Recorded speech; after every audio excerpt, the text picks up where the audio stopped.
What up, y'all? It's DJ Envy. And I am Gia Casey. And this is another edition of the Casey Crew. Welcome. Now, we missed you guys last week. Yes. We were out there working and hustling and busting. Or I was. Yes. My video came out last week, and I was on the road promoting the video and doing what I had to do to make sure that video got out, so I wasn't around. So we missed last week. And we had a crazy week because not only did we do the video, we did a huge drive for all the victims that were affected by the hurricane. Yes. Shout out to High Hole Silver.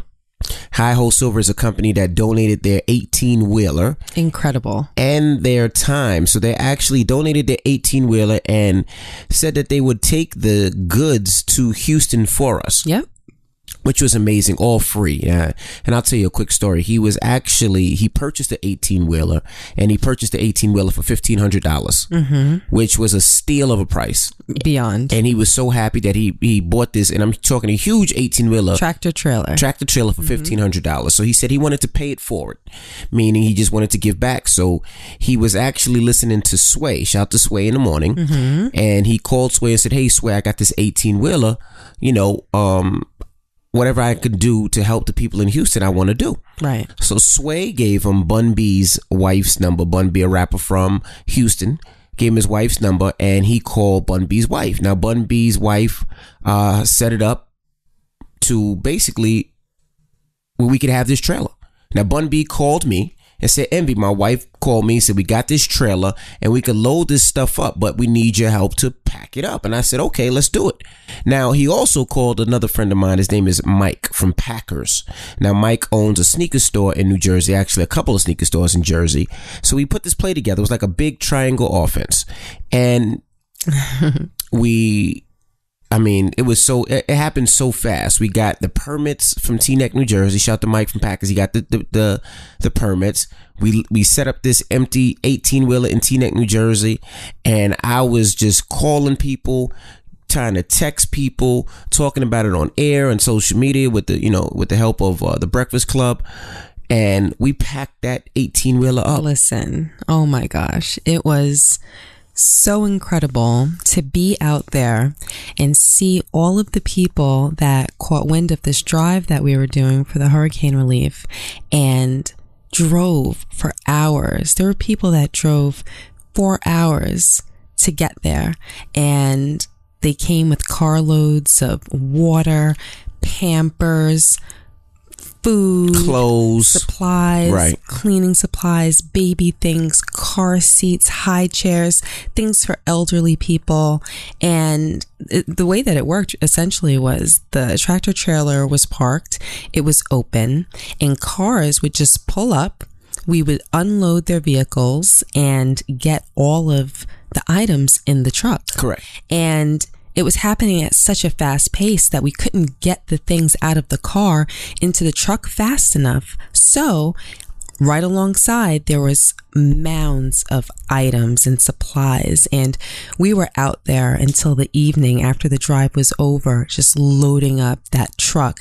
There were so many people that came out just to volunteer to help to get those items on the truck, and to those people as well, even more so, because they were out there in the heat, sweating, and did not give up. People weren't just like, all right, I'm gone. Even people that could come for half an hour to help pack up that truck, or an hour, those people, we appreciate you. Anyone that gave items, time, or muscle work, we appreciate you. I was so filled with warmth and joy and happiness. The love that we felt that day was so incredible. Just seeing people coming together to give, to help, it really touched me. And not only that, it was an event for 12 to 4. We've never filled up a tractor trailer before. We didn't know who was going to be there. All I know how many people were going to turn out. I'm a DJ, so I do everything like I'm promoting a party. So I promoted it like it was a party. Right. And we filled that tractor trailer up in an hour and a half.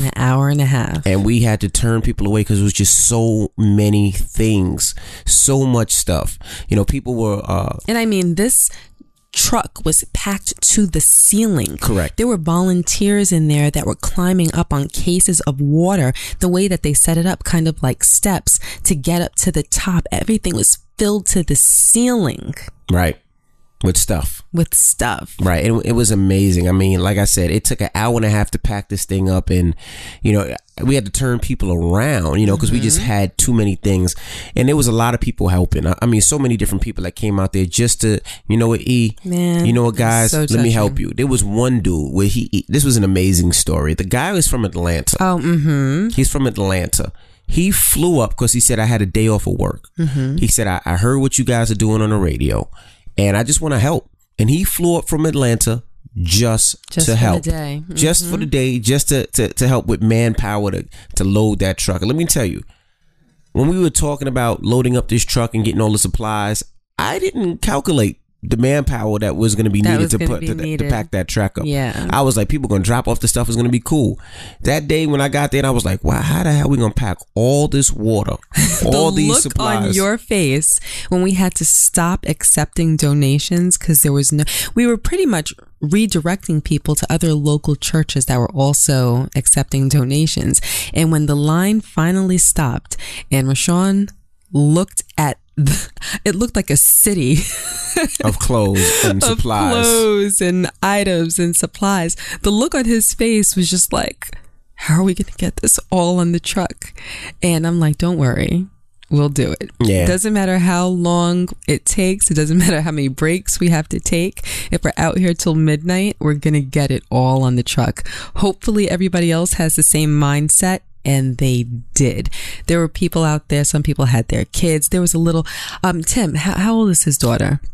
She must be around 6. Maybe yes, 6. 1 6 and one that's about 10. Yeah, there was a little 6-year-old it didn't matter. She was grabbing one thing at a time. I don't know how many times she ran up that ramp just to put something on the truck. But it was just dope because Tim works for AT&T, and he brought his AT&T crew out to help load up that truck. Yep. And Tim, I appreciate you. He had his daughter, like you said, 6 years old. She was trying to carry cases of water. Listen, like, we're gonna help, and I was so grateful. There was all types of kids. Parents were bringing their kids out and were like, look, I ain't gonna lie, I can't, but this little boy or this young girl can. And Madison was out there. She brought her friend Kaya. Gia was out there, and I mean, it was just like I said, it felt really, really good to help people. Just people were coming by and just saying, great job, and keep pushing. And we got so many things, so many supplies, and so many people. And hopefully, by the time this podcast comes out, the truck will be probably in Houston, and a lot of people will be helped. And it was simply amazing. Yes. So we're so grateful, and we had such a wonderful week as a result of it. Like the vibes that came off of that, we've just been really, really happy this week. Happier than most weeks, wouldn't you say? Absolutely. And I feel great. And you probably don't want to talk about this, but I am, because I don't care. I want to say that I am grateful to you. Out of all the positivity that day and all the great energy, there was one person that tried to ruin the mood. Rashawn. One person. Why would you even talk about this that? This person pissed me off, and in the midst of this. I want to tell everybody out there. Story. I don't get it. So there was one person from Plainfield, New Jersey. Listen. I don't care. One person from Plainfield, New Jersey was mad, saying I drove an hour and you guys are turning away my stuff. And she was mad. It wasn't like you guys are turning away my stuff. Is there something I can do? She was pissed off. Like, I drove an hour and you guys are not taking my stuff, and I'm a professional and I work with professional people. Everything that I have is next to new. And I was thinking to myself, look, and I'm sorry for the French, but I was thinking to myself, look, motherfucker, we've been here since 11 a.m. and not just being nice and prim, just taking pictures and taking stuff out. No, we've been loading stuff on this truck. I'm dirty. I'm filthy. I'm sweating. I stink. Like, I've been putting manpower. Working. You talking like about we're working. This isn't cute. You talking about an hour inconvenience? Yes, I understand. But I'm out here working and you pissed off. So what is the real reason you're coming out here? Because the reason I'm out here is because I want to help people. Wow. I want to load up this truck and help people by any way, any means possible. I'm trying to, I couldn't ship stuff to Houston. So we got a truck a trucker that donated a truck and allowed us to pack ish up and send it to Houston, and you're complaining because you came kind of, at the end of the event and we have no more room, and you want to complain and beef and have a problem? But it's a good problem to have. Right. I'm like, are you serious? We're not complaining that we don't have enough donations, that we can't send enough to Houston. The problem is that we have too much. We have to figure out how to get everything on the truck and sit there and be concerned if everything's going to fit. And if it doesn't fit, how are we going to get that stuff to Houston? That's the problem. But I was so happy to have that problem. No, it was a great problem. I was so happy to have that problem. So you want to beef and you want to, and the thing that made it crazy in the ways that I'm saying I'm thanking you, because usually you would have cursed out in a second. But when I looked over and I seen you calm, like, yeah, well, there's nothing we can do at this time. And I'm sitting to myself, I'm like, what the hell is Gia talking about? So I asked somebody, he's like, oh, that lady's beefing because she drove from Plainfield. I said, she's beefing because of Plainfield? Because she drove? When I'm out here smelling like a bag of hot garbage, a football. You were pretty funny. I'm smelling like a football locker room. I got mud on my face. I haven't eaten all day. My back is hurting. My forearms were so dirty. I went back and looked at some of the pictures. I'm like, my forearms are so dirty. And you're from beefing over a driving, and I'm like, I'm thinking to myself, I'm not getting paid for this. But here's the thing. This is everything out of our heart, and everybody was out there was doing things out the kindness of their own heart, and you want to come beef? I felt like saying, take your shit and get the fuck out of here. It wasn't just that she complained, because, I can understand maybe someone having a moment of irritation that they came to do something good and their things couldn't be accepted. I understand. But the things that she was saying were so off base, and they were so self-centered. And like, you need to stop and take a moment and stop thinking about yourself and think about this event. Think about this drive and think about what we all as a whole are trying to accomplish. And that accomplishment has been reached. Right. Like, we are there. Right. So whether it's your stuff, your neighbor's stuff, the person in the next city's stuff, the stuff is being sent. There's water and supplies on this truck. And you should be like, great, congratulations. I'm happy for you guys. Right. But no, not only did she beef, she was beefing with me. Then when I finally thought it was resolved, after 30 minutes of my time that she took away from me because she just wouldn't stop, then she went over to another group of people and was beefing. Then she was by her car and beefing. Then she was with her friend and beefing. Then she came back and was beefing again. And finally, when I said, you know what? We'll take your things. Don't worry about it. I know that we're turning people away, but I don't want you to walk away from this event with a negative feeling or feeling badly. Let's walk over to your car and I'll take your things out and I'll make sure that it makes it on the truck. I don't care if I have to smush it in there myself. No, it's okay. I'll donate it to my local charities because I just don't think that this event is deserving. I wish I'd have heard that. I didn't tell you 90% of the things. I wish I'd have heard that. No, it's okay, because I think that my things are too good. I mean, most of the things are brand new or close to new, very gently used, and I'll just save it for somewhere else. You better than me. Don't worry. You better than me, because at that point I'd have said, fuck you and this shit. And I felt like I had fire coming out of my ears, and all I could think to myself is composure, composure. Madison even came over, and she tried to give her a sheet of paper with an address of a local church. And I said, and I could tell Madison thought that I was on the brink. So she came over to be like a little fire engine to put out the fire. And I just looked at Madison. I'm like, I'm okay. I'm good. I'm like, I got it. I got all types of... She looked at me like she wanted to, she looked at me like she wanted to snuff the lady herself. I got all types of sunburn, and when you talking about this isn't professional, what the fuck is wrong? And the lady was with her friend. Oh, you know what she said that really bothered me? What? She was like, well, with the amount of reach that Envy has, I would think that you guys would have done the correct amount of research to realize what was going to happen today, and that one tractor trailer wasn't enough. It was exactly at that point that Madison was like, well, mommy, I brought over this sheet of paper with the address of a local church that's going to accept donations that we can't. And I just said, Gia, just take a moment. This is such a good day, and I do not want anything to put a damper on it or to throw any negative vibes on it. do not, just keep your composure and continue to respond kindly. I ain't gonna lie. Continue to respond kindly. I've been looking on social media because I took a picture with her friend, right?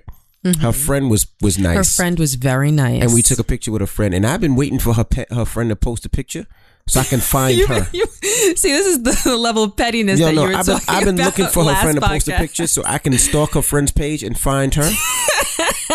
Because I feel like she left without me without getting a piece of my mind. Like, I really feel like she won. That's not what that was about. I don't care. I feel like she won. Madison was like, I can't believe that you were so calm. I said, Madison, look at what we're out here doing. No negativity today. I feel like she won, and I just want to leave a comment on her page that says "fuck you and your shit," and I want to find out. And I want to find her page because I want to be petty. I will demonstrate some petty intervention now. Because what I want to do is disallow you from doing that. When I find her page, I'm just going to tell everybody to leave the shit emoji all over her page. You're the worst. For like 5 days straight, just leave the shit emoji to the point where she has to turn her comments off. Self-absorbed, and she just wants to be upset. You know, I just don't like that. Like, it's a positive event. What? You should have done. What research do you suggest that we could have done to predict how many people would have actually showed up today and how many things those people would have actually brought? Right. It could have been a case where the truck wasn't filled up at all. Right. It could have been a case where we might have needed 3 tractor trailers. There's no amount. We got out there and we did the best that we could, and the best was accomplished. It was accomplished. She was so self-centered, and I'm like, what? I wish I would have heard it earlier. Research. I'm in that truck. My back is hurting. I'm looking at all this stuff. I'm looking at all that stuff. Like, what the hell are we gonna do with all this stuff? And you want to talk about a couple of bags because you drove an hour? Your couple of bags of clothes that we couldn't fit on the truck. I've been here since 11 o'clock. You know, ordering pizza for the workers, you know, having the, Top Pop, our soda company, come on down and bring sodas and buying empanadas and beef patties. And there was people coming by just say, yo, E, I can't help manpower, but let me order 2 boxes of pizza. There was a guy that just ordered, I think, 3 pies of pizza, just here, eat it. Like, it was. Right. And there were people that said, there's nothing that I can donate, but I'm going to give back in manpower. Right. And the exact opposite. What's homie with the chain with the braids? Did his chain say party on it? No, I don't know. Remember the big dude with the colorful dreads? He had colorful braids. Mm-hmm. He had like a big chain on. Oh, I didn't notice the chain. I don't know. It was big. I think it said party. Well, he was there. And let me tell you something. The guys that was helping us load the truck. These weren't like. They weren't in shape. Bodybuilders. Like, these were just regular dudes, some overweight, and they were struggling it out with me. Like, they were toughing it out. They were toughing it out. They never stopped. And they didn't stop. From 11 to 7, did not stop, did not take a break, and it was Sunday, so I'm sure they would have been better off watching football. They didn't stop. They were out there like, yo, E, you out here, I'm out here, let's go. And I didn't know them. That was the dope thing about it. I didn't know them. Yeah, these weren't like our friends or anybody like that. These were strangers, people that came out to volunteer, but we were out there acting like family. Absolutely. Acting like family. And it's so easy, like, all right, well, I'm done, I'm tired, I'm hungry, I'm leaving. No, these people, I don't even know what time we left. Right. We left in the evening, and we stopped taking donations at what time? It started at 1:30. 2 o'clock. Yeah, it was actually a little after 2, like maybe 2:15. Mm-hmm. Now that I remember, 2:15, 2:20. Right. And we were out there for hours and hours and hours. So, the guy from Packers, the people from Top Pop, everybody that came out, thank you. High Ho Silver, yes. Transportation, thank you, yes. That guy, I just want to say one more thing because I'd be remiss if I didn't mention. There was a guy out there. Now, who was he exactly? Because Nick was the guy from High Ho Silver that donated the truck. Right. And then the older gentleman that brought his wife. That's his dad. That was Nick's dad. That was Nick's dad. This guy came out there, and I mean, you can see where people get their ways from. And Nick was out there with his father, and I had a moment to talk to his father. Uh-huh. And actually the reason why I spoke to him, because we were so busy, by the time that we closed the truck, So the latches are closed and everything. I saw 2 boxes that didn't make it on the truck. And I was so excited for these 2 boxes because there was these 2 gentlemen that came 3 times. They pulled up 3 times. They brought things, they left, they came back again because they packed their car up with more things. I'm guessing that they were local, but I'm assuming that they might have had a clothing business or something. Okay. And they brought all new merchandise. So all of these shirts were folded and still in the plastic packages with the cardboard. So it was items like brand new Tommy Hilfiger rugbies and things of that nature. Right. And when they came, I was so excited because I'm like, wow, these are new clothes. These aren't gently worn. You know, people don't have to worry about whether they're getting clothes that have stains or, you know, that are old or anything like that. I was so excited. And I was going down the line of people to greet them and let them know that we weren't taking any more donations because I didn't want them to just be turned away by, you know, the police that were down there. Correct. I just wanted to kind of touch the people and, you know, give them a better explanation, not just we're not accepting any more donations, you know? Right. So when I came back, I realized that these 2 boxes didn't make it on the truck. And I told you, and you were like, well, babe, there's nothing we can do. I said, I don't care if we have to ship these ourselves, but these boxes have to make it down there. I ain't gonna lie. I was thinking, bitch, it's 7:45. We loaded up this truck. There's no way I'm opening it. And let me tell you guys, another problem we had was we loaded up the truck and we couldn't close the door. Right. Mm-hmm. So we had to unload some of the truck, close the door, and then load the truck back up. Then when we finally get the door closed, you say, babe, we got to put this 1 box back. I'm 2 like, boxes. I'm like, fuck you and this box. I'm starving. I'm tired. I'm going to sleep. It hurt my heart. You were like, well, there's nothing we could do. You got to take it up with them. So she pointed to the drivers. Right. Because I said, well, maybe there's a seat or a passenger seat. I don't know how many people are actually driving it down. If it's one driver, that maybe they could just throw it on the seat. You're like, go figure it out. I was like, ill. But I was done. I was like, ill. Okay. So I go to the driver. And I guess, you know, maybe it was going to be 2 or 3 people driving it down or whatever.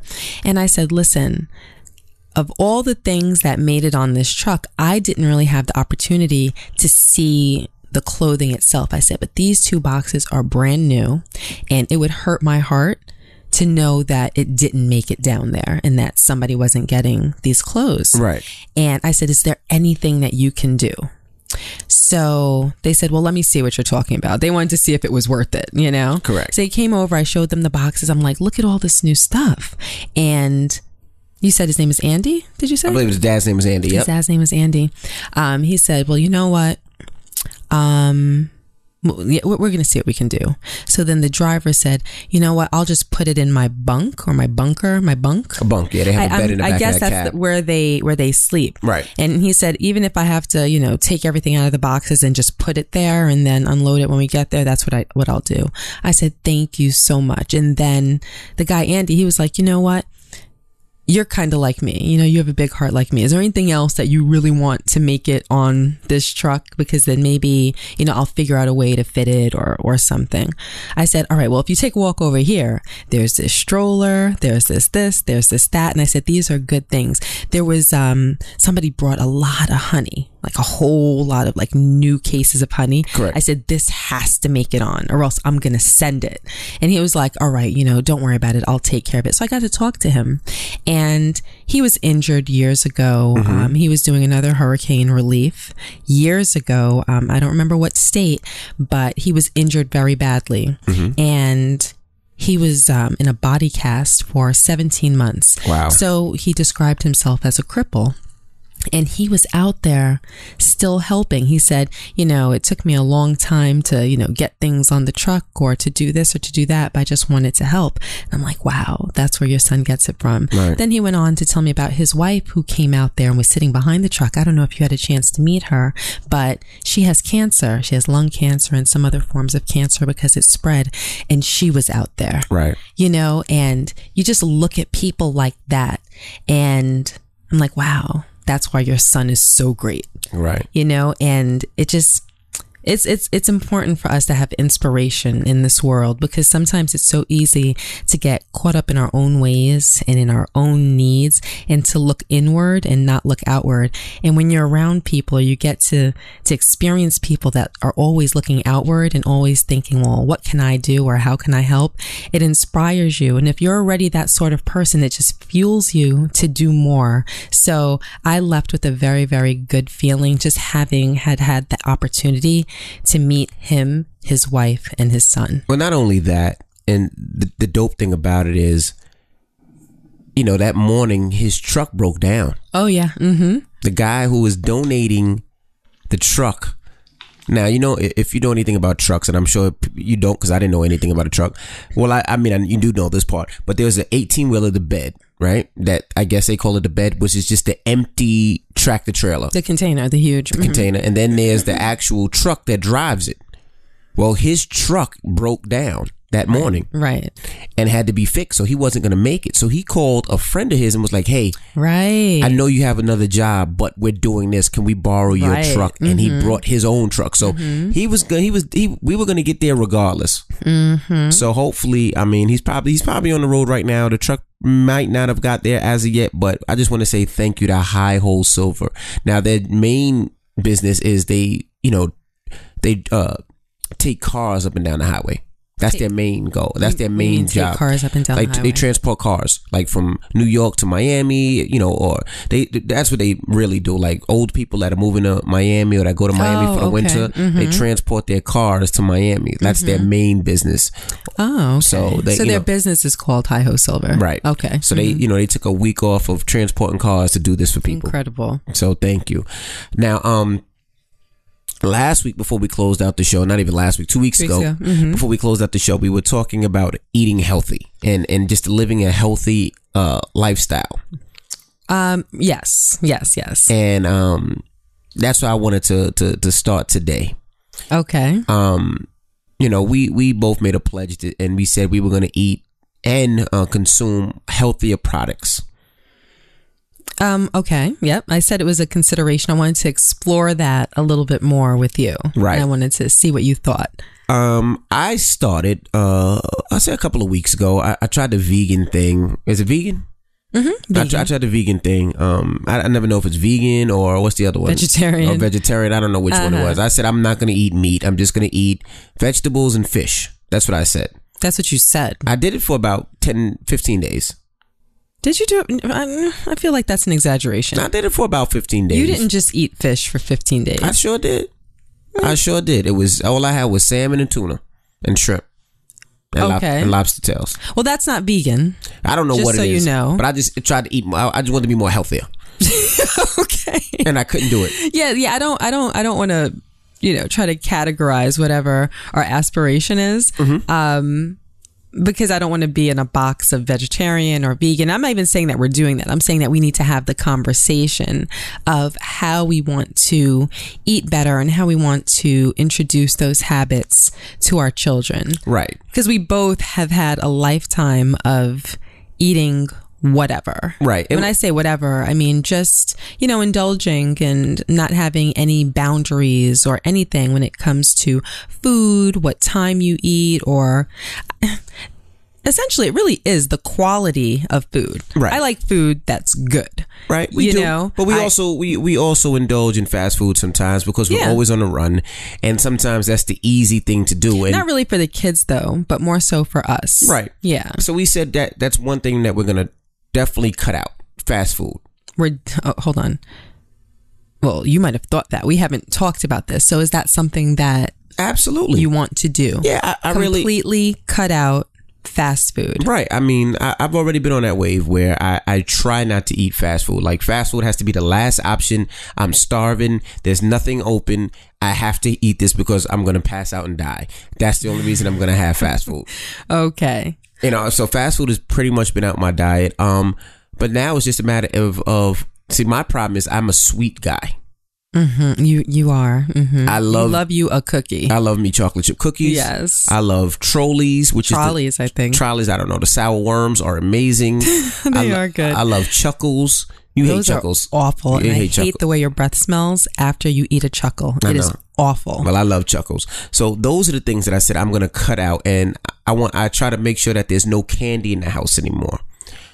You know, so the kids are not eating candy. You know, we try to reward the kids with something that's a little healthier, that tastes a lot better now. Mm-hmm. When the kids do something like when Jackson goes to the potty, instead of giving him a piece of candy, we try to give him something a little healthier that, you know, just lives a healthier lifestyle. Of course, we can't get rid of everything, and I would love to at one point, but I think for us, especially if we want to live a lot longer, we want to live a lot healthier. Yes. I think these are the things that we need to do. Well, I'm really concerned about you because you work so hard, and you know, I worry about you when it comes to ulcers and just the effects that stress might have on you because you sleep so rarely. We've talked about this before, but you might only get about 3 hours of sleep a night on average, occasionally 4, but it's really about 3 hours a night, and I worry about you. So I think about ways that we can try to improve your health. So I try to encourage you to go to the doctor. When I try to get you to go to the urologist, you always complain, but I try to do things like that. And now I think that we can try to prolong our lives and be healthier by eating better, which isn't, to be honest with you, that's not something that I'd ever really considered. Correct. In my life. I never really thought about food and, you know, whatnot, because people are usually motivated by, you know, their body. You know, if my body is a certain way, then maybe I need to. But no, it doesn't matter. Even if you are fit and in shape and toned and whatnot, what I've realized is that we have to take care of our insides, and it improves the quality of our lives. So a lot of friends of mine have been talking about something that came out called What the Health, and I'm scared to watch it.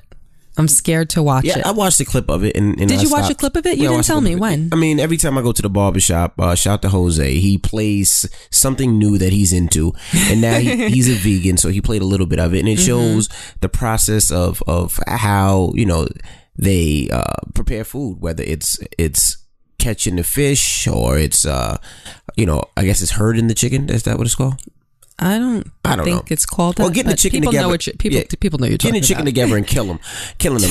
Okay. And they just talk about, you know, all the extra stuff they put in the chicken to fatten the chicken up, and all the stuff that they do to get the fish and keep the fish going, and how these things could possibly cause cancer. It's a lot. It got to the point where I was like, I don't really want to see this right now. Well, because I'm not ready to give it up. The feedback that I've gotten is that it's very dramatic, and it is a way for people to learn the process in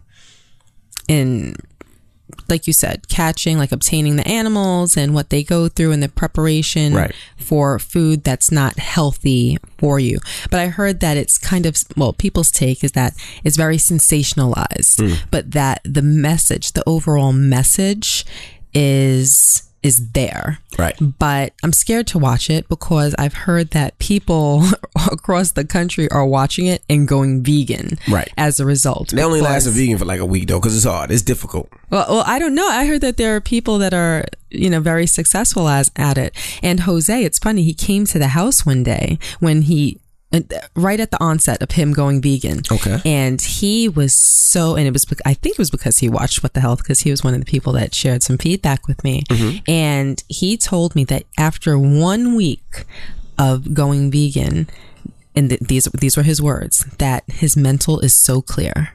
Really? Yes. He said, I feel so much better inside, and I feel as though those vibes are coming out of my body. My life is better just after 1 week of eating differently. Right. And he said, I feel more spiritual. I feel enlightened. I feel higher.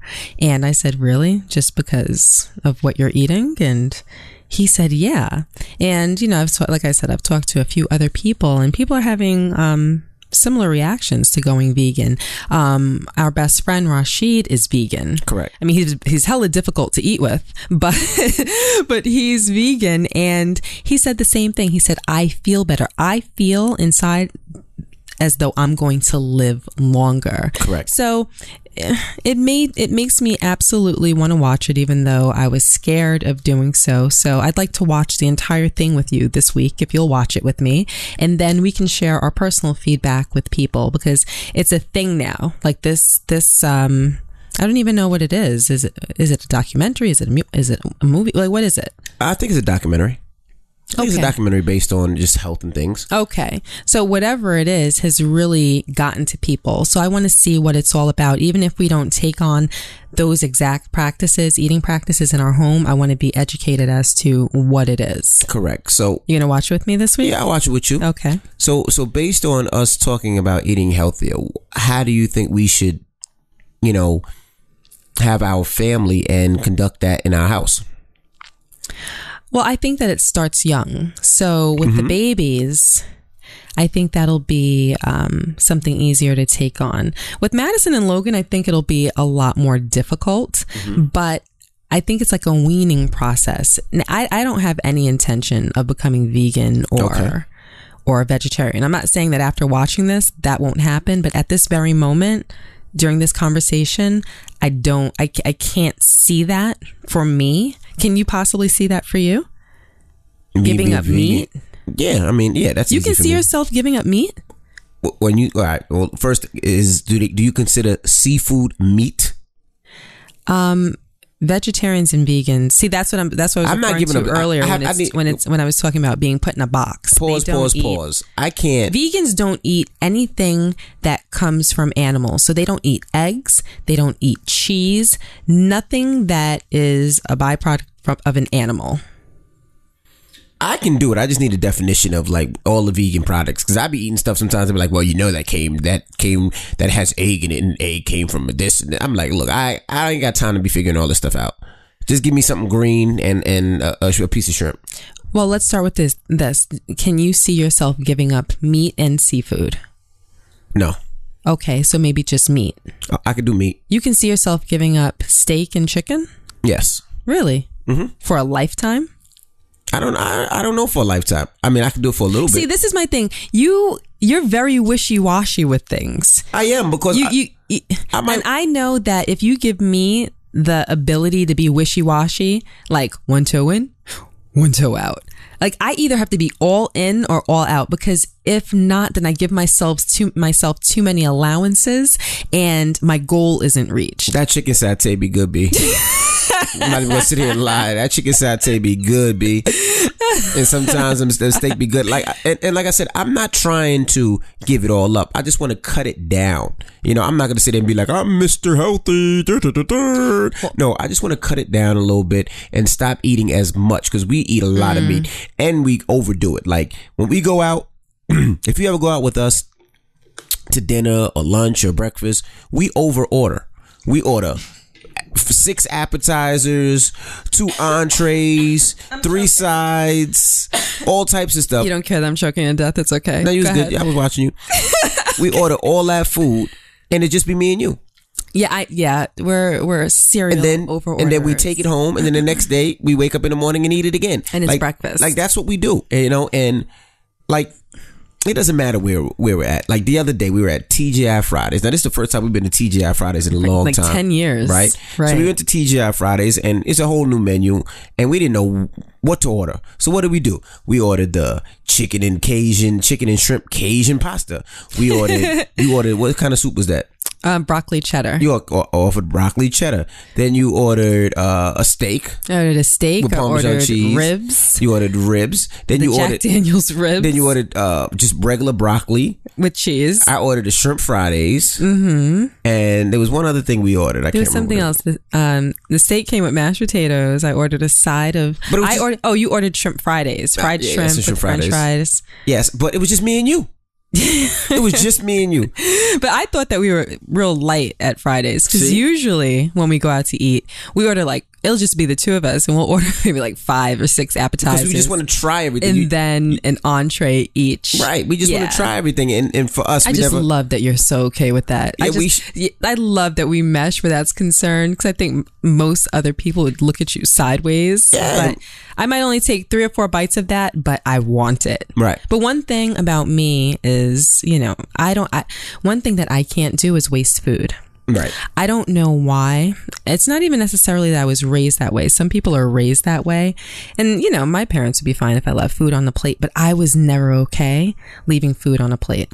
Right. And, you know, it's like you always hear ever since you're little, oh, what about all the starving kids in Africa? You know, everybody's heard that. And I really kind of had that in my mind. You know, if I waste food, that could be food on someone else's plate. I ain't thinking that deep now. No, but honestly, but you notice I never waste food. I'm just like, if I waste food, my mother be mad. I ain't thinking about starving kids anywhere. And you, especially earlier in our relationship, would be so embarrassed when the waiter would come and, you know, like, well, can we pack anything up for you? And I'd be like, well, pack up everything.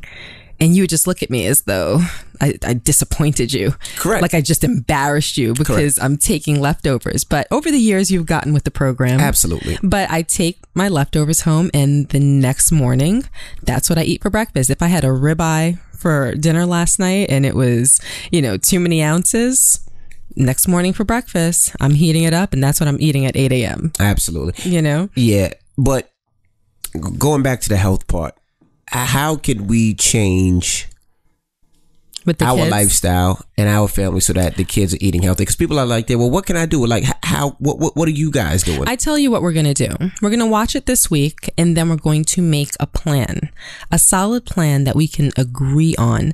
And that can either be a weaning off process, which I think is going to have to be. And if it is, it'll end with an ultimate goal. So when we're done weaning, we want to end up here. But we can't really make a decision because a decision is based on the motivation. And I need to see what our motivation is. I need to see what this video has to offer. And then I need to get on my Google kick and learn a little bit more. I never really had too much motivation to learn about healthy food. For me, if it tastes good and we love it and our kids love it and we enjoy eating it, that was good enough. Okay. So let's do that. I don't want to commit to anything right now during this conversation, but let's do that. And I encourage people to do the same. You know, lately I've been thinking about becoming self-actualized. And I remember being in college, Psychology 101, we learned about a term called self-actualization. And that pretty much, and let me see if I can remember the definition as close to what it is as possible, but it's basically stemmed on people's internal motivation. Okay. And what drives them. And it's pretty much rooted in the idea that people are driven to be the best that they can be, creatively, spiritually, and as far as having some type of contribution to society. And once those needs are met, and you know, it's funny, none of those things are driven by money per se, because that's typically when you think about motivation, most people's motivation is success, because success is usually determined by how much money you're able to make, how successful you can be, what career you choose that's going to enable you to earn more money to take care of yourself and your family. And that's not necessarily what self-actualization is. It can lead to that, but the way that I took it was more of an internal thing, to be the best that you can be. And for me, after doing some self-reflection and whatnot in recent years, my motivation is to contribute to society. Okay. In whatever ways that I can. And that's something that I want to sit down and talk to the kids with, because I want them to be motivated by the same. And if I'm going to be the best person that I can be, it's going to be in every facet of life. I don't want to leave anything behind. So that's really where this conversation about food and health and where this newfound interest is lying for me. And, you know, before I've never been interested in working out. And, you know, we joke about it and everything, but now I want to work out. That's great. When people work out and they're more healthy and, you know, the endorphins, whatever you're giving off when you work out, it makes you feel better. And I think that there's a spiritual connection probably to working out. And, a lot of people say, oh, like I know some runners and they say, when I run in the morning, I feel so much better. I feel lighter. I feel like I'm ready to take on the world. So I think that, there's a certain spirituality that's connected to that. So I want to experience that myself. I want to be on a path now to being the best human being that I can be, physically, mentally, spiritually, emotionally, and everything else. And that starts somewhere. And I feel like I've been on the path in other ways, but I want to be on the path with my body and my health now. Gotcha. Well, we can do that. We can start working out and start eating healthy. We'll watch What the Health, and then we'll analyze it, break it down, and get a game plan. Okay. And then I want to grab some snacks and have the kids pile up in the bed. And I want to have that conversation with them, the older ones, obviously. Healthy snacks. Not just about food, just about life. Okay. I want to use this as like a teaching moment for them, All right. Well, we don't have much time, so we have to get to one email. Let's let you know something, guys. Right now, let me look at my phone. It is 4:15 in the morning. Right. On Wednesday, and we woke up to do this podcast. Absolutely. Because it's been such a busy week, and I literally had to drag this boy out of bed to come down here and do this podcast. And he was like, we can put it out later on in the day. I'm like, listen, we need to get up early and we need to do it before you leave to do the Breakfast Club, because I really, really want to get it out. So that's why he's referring to the time where we're really kind of close with time today. Right. So, and what we'll do for next week, there's a lot of emails. We just answer all emails last week. We get it next week. Well, we can start with our progress, like what, the discussion that we had about, health and our eating, and then we could go straight into emails next week. Right. And the email is thekcrew@gmail.com. That's TheeKCrew@gmail.com. All right. Now, this is the last question, and then we'll get up out of here. I got to get to work. Okay. All right. Hey, KC Crew. Hope all is well. I listen to the podcast every week. I made a huge mistake recently. I'm married for a year and my wife is pregnant. I cheated on my pregnant wife and was secretly taped. Well, the tape was released and I don't know what I should do. What? Rashawn, man, get out of here. What? Get out of here with that email. What? You're so ridiculous. What? You are so ridiculous. It's signed anonymous. Rashawn, you better go and find another email. I'm seriously. I want to talk. We don't typically cover celebrity. No, we don't do celebrity news or celebrity gossip or anything like that. So that says anonymous. So, but let me ask you a question, right? Okay. Everybody knows we're talking about Kevin Hart, right? And Kevin Hart recently allegedly got caught cheating on his pregnant wife. If you were Kevin Hart, or better yet, if you were his wife, what would you expect Kevin Hart to do right now, and what would you want him to do? Because I was thinking about it. If I was Kevin Hart, what would you do? What would I do? Yes. If now you're Kevin Hart, what do you do in this position, this situation? Are we considering what he's already done? No, just what. And now at this point, no, just what would he do? He put out. He cheated and he was taped. And now his back against the wall. Now somebody's trying to sell the tape for millions and millions of dollars. What do you do? That's not really a fair question because we don't know what's going on behind closed doors in their house. He may have done exactly the only thing that I think he could have done, hopefully, he informed his wife before the threat of the tape came out, because if he only informed her once the woman chose to extort him, then that would be very disappointing to know as a wife. Okay, so you're only telling me, you're only sharing this information with me because you know that there's a threat that it's going to come out regardless. And now you're trying to get ahead of it as far as your relationship with me, not just ahead of it publicly, but this is the only reason why you're sharing the information with me. That's disappointing. I mean, it is disappointing, but you got to understand, for men who cheat, they're not gonna. Most people, I would say, they're not gonna cheat and then be like, "I feel bad, I have to tell my wife." Then nobody's gonna do that. Most people, I'm not even saying not everybody. Most people wouldn't want to do that because you wouldn't want to cause that conflict. You know, yeah, you could feel sorry and you could feel like a piece of shit, but it's like, most people would be like, I don't want to say anything. And the reason I don't want to say anything is because I don't want to create something. Yes, I'm sorry. I apologize. I would never do it again. But hopefully, let's leave it at that. So I don't think most people would come out. Most people would confess without a direct motivation. Without direct threat or a direct, possibly getting caught. But as the person being cheated on, you have to acknowledge that that's a major disappointment. It would be a major disappointment, yes. So because someone is trying to extort you, correct, you have no choice but to tell me. Correct. At this point, because I'm going to find out anyway. That's a tough set of circumstances to learn that the person that you're with was cheating under. Absolutely. Okay. So hopefully he let her know before it was imminent. And by that, from what I understand, the woman was trying to extort him for quite some time. We don't know if it was a woman or a man. We don't know who was trying to extort, because now they're saying that the tape was stolen off the girl's phone. We don't know who was trying to extort, but somebody was trying to extort Kevin. Okay. But whomever it was, correct, they were trying to extort him for quite some time. So first, they tried to get money from him directly, millions of dollars. Right. He said no. Then, allegedly, they went to different blogs to try to sell the video. Correct.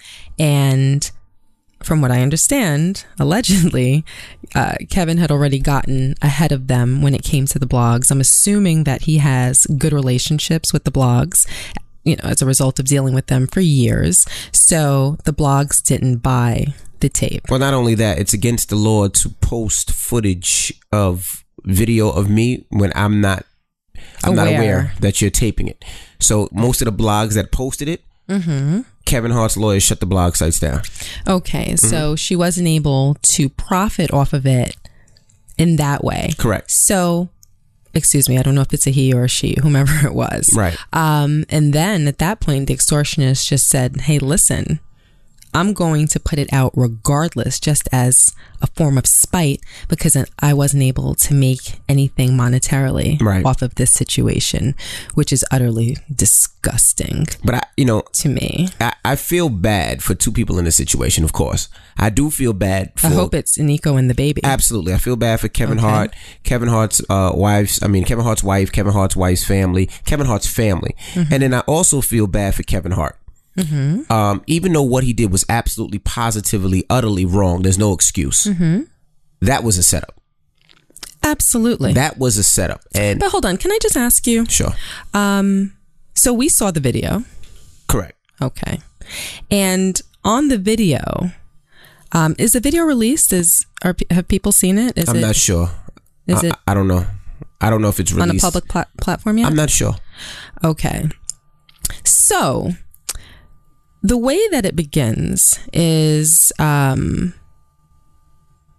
she propped the phone, somebody, I'm assuming it's her, propped the phone in a way where there's a view of a mirror that's adjacent to the bed. Correct. So you get a view of their feet, or his feet, a set of feet at the end of the bed, and clearly they're moving in a way that suggests they're having sex. Intercourse. Correct. And the view of the phone or the camera is of a mirror across the room adjacent to the bed, and there's a reflection of them on the bed. Correct. So it's clear that sex is being had, and at the end he gets up and he walks around the bed. You see his naked body, his private parts are blurred out. He walks back, you see him blurred out again, and then you see her get out of the bed, and she's wearing a top that, I don't know if it's a top or the top of a dress that she was wearing in pictures that was posted in the beginning of the video, clearly to let you know that it's the same person. She specifically did not take that top off so that you would know, because it's just, it's not the clearest in the world, so it's the same girl that was pictured alongside him in the club that he was partying with. So while the sex is being had, they play a snippet of a Breakfast Club interview. Correct. Where he's talking about, I think, the fact that he loves his wife and he would never cheat on his wife, etc. Then towards the end of the video, she types, now, excuse me, whomever it was that put the video out, they edited this video. Like, this video was produced. Correct. The audio over the video, and then afterwards it's typed out a commentary. where it seems as though it's suggested that it's her, that she's explaining herself. And basically, she says that she knows who and what she is. And she tried to make money off of the video, and she wasn't able to. So she's putting it out anyway, suggested as a means of spite. But she goes on to say how disgusting and whatnot that he is, that he's cheating on his pregnant wife, whatever. And she acknowledges her part in it. Like, basically, I took it as, yeah, I know I'm a slut and a whore and an extortionist, but at least I admit it. At least I'm not trying to put on a face of a great human being that loves his wife to the public. Right. And for that, he's disgusting. That really took me aback. Because she's positioning herself as the moral police. Correct. When she's nothing but a dirtbag. Absolutely. Nothing but a bottom feeder. Right. She set out to destroy him. She set out to gain monetarily off of having sex with him. Correct. So clearly, you know, she put herself in a position to be next to him, to probably be alluring. I'm assuming that he was drunk and high. I think that she said that. She said that, but we don't know. She said that, right? No, I'm just saying what she said. Correct. He seemed as though he may have been. You know what I mean? We don't know. But whichever way, she orchestrated it. It was a complete plan. Then there was material that she could use to prove it, and then she tried to gain financially.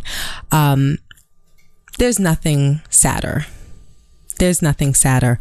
She targeted him, and for that reason, I feel sorry for him. But as his apology implies, there's no excuse for what he did. No excuse at all. Bad judgment, bad decision. I do feel badly that he was targeted. Right. But that doesn't let him off of the hook. No, not at all. Not at all. And side note, I think whoever tried to extort him should go to jail. And I think if she secretly taped him and set that camera up, she should go to jail too. I just feel that way. You just can't secretly tape somebody and think it's cool and it's planned. Put your ass in jail for a couple of years. And I think when people start getting locked up, they'll start thinking twice about doing things like that.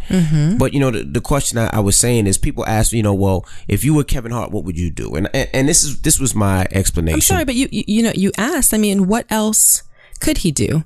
He apologized. Right. Hopefully he apologized in his home. Correct. Before a public apology. I think a public apology or a public announcement to address it was going to be necessary, because if the video was going to be put out, people would be looking to him as someone with such a social media following and such presence in our culture to make some kind of statement to acknowledge it. So I think that was necessary. Right. And I would say the first thing he has to do is take care of home. I mean, that's the first and foremost. It has nothing to do with his reputation, has nothing to do with money, has nothing to do with his career, has nothing to do with his new movie, his new comedy show, nothing. The first thing is take care of home. Make sure that his wife is good and that she is okay, because right now she's in a place where she's pregnant, and I think the baby's about to drop anytime soon. And I think that's the most important thing, to make sure his family's good. Fuck everything else. Fuck social media. Fuck his fans. He has to make sure his home is good. Clearly. Then once he makes sure his home is good, then he could focus on his reputation and everything else. But he has to make sure that he has a home. Right. You know, and that's what people, I don't think anything else matters. Right. Nothing else matters. Nothing like else these matters. are real people going through real problems. Absolutely. Obviously. And they just have to do what's right for them. And whatever that is up to them. Okay. So I don't think that there's a game plan or a format or anything. You know, we don't know if she knew it earlier on before the tape was dropped, or if it was, you know, a last minute save for his relationship to tell her and to make this public announcement and this public apology. But it just seems as though after that they've been low and quiet, and I think that's the way that they should be. They just need to take care of their home and do what's right for them. There Absolutely. Is no, I have no opinion or no comment on that whatsoever. I just wish them the best. It was such a big thing, and people were hitting me up and was like, "Hey, Envy, you should call Kev." I'm like, there was. I got a lot of DMs asking us to talk about it. I didn't think that we were going to. I just thought about it. I don't like to comment. I was going through on the emails, and I seen a lot of emails people asking about it. So I just wanted to throw that out there. That was it. Yes. Okay. All right. Well, again, we appreciate you guys for riding with us and staying with us. And shout to everybody that purchased and streamed and downloaded and watched my video for Text Your Number. It is doing amazing on the charts. And I just want to say thank you. I appreciate all the support. And it's time for me to get to work. Oh, you see that alarm? That's his wake up alarm. It's two different 4:30. phones. 4:30. Two different phones. All right. Well, it's time to get up out of here. All right. Get them away from the mic. It's creating static. All right. It's away from the mic. All right. Okay. Well, we appreciate you guys, and we'll see you guys next week. I'm DJ Envy. And I am Gia Casey. And that was another edition of the Casey Crew. Toodles.